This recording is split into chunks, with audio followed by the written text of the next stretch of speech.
नमस्कार. आज आपण 6व्या श्लोकाचा अर्थ जाणून घेणार आहोत.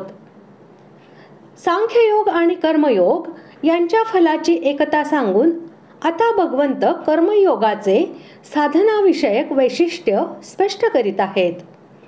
श्लोक 6. संन्यासस्तु महाबाहो दुःखमाप्तुमयोगतः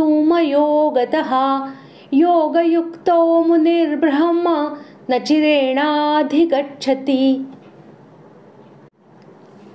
श्लोकाचा अर्थ: परंतु हे अर्जुना, कर्मयोगाशिवाय मन, इंद्रिये व शरीर यांच्याकडून होणाऱ्या सर्व कर्मांच्या बाबतीत कर्तेपणाचा त्याग होणे कठीण आहे आणि भगवत स्वरूपाचे चिंतन करणारा कर्मयोगी परब्रह्म परमात्म्याला फार लवकर प्राप्त होतो.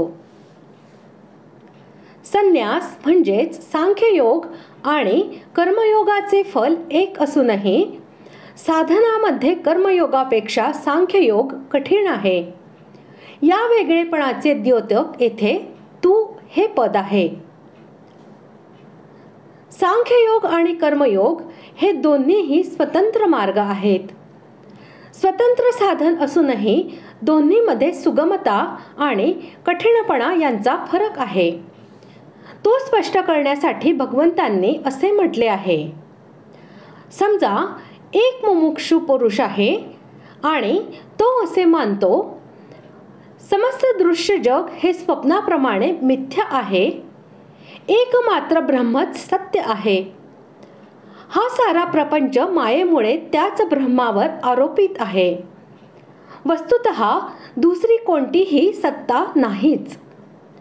परंतु जर त्याचे अंतःकरण शुद्ध नसेल, त्याच्यामध्ये जर राग, द्वेष व कामक्रोधादी दोष असतील, तो जर अंतःकरणाच्या शुद्धतेसाठी कोणताही प्रयत्न न करता फक्त आपल्या मान्यतेच्या बळावरच सांख्ययोगाचे साधन करू इच्छेल तर त्याला दुसऱ्या अध्यायातील 11व्या श्लोकापासून 30व्या श्लोकापर्यंत व 18व्या अध्यायाच्या 49व्या श्लोकापासून 55व्या श्लोकापर्यंत सांगितलेली जी सांख्यनिष्ठा आहे ती सहजपणे प्राप्त होऊ शकणार नाही.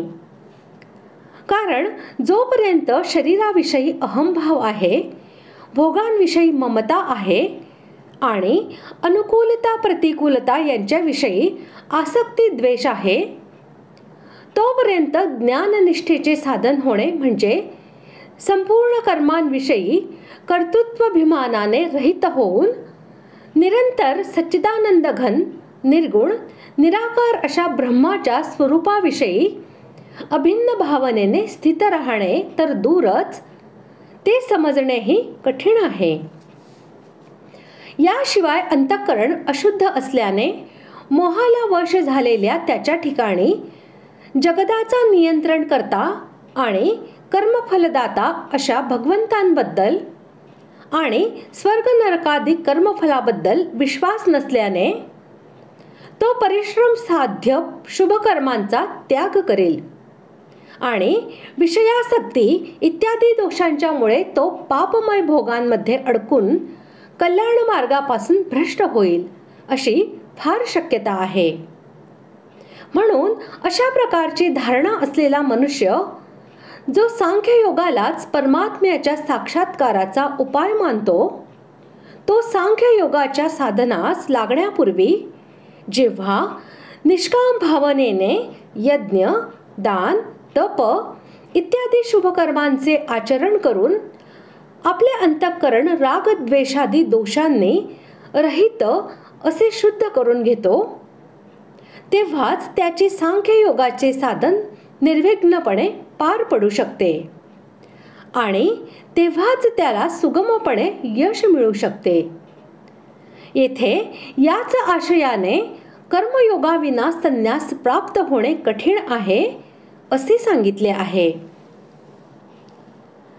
जो सर्व काही भगवंतांचे समजून सिद्धी व असिद्धीमध्ये समभाव ठेवून आसक्ती आणि फलेच्छा यांचा त्याग करून भगवंतांच्या आज्ञेनुसार सर्व कर्तव्य कर्मांचे आचरण करतो आणि जो श्रद्धा भक्तिपूर्वक नाम, गुण आणि प्रभाव यांच्यासह भगवंतांच्या स्वरूपाचे चिंतन करतो, त्या भक्तियुक्त कर्मयोग्यासाठी मुनी या विशेषणाबरोबर योगयुक्त या शब्दाचा उपयोग झालेला आहे.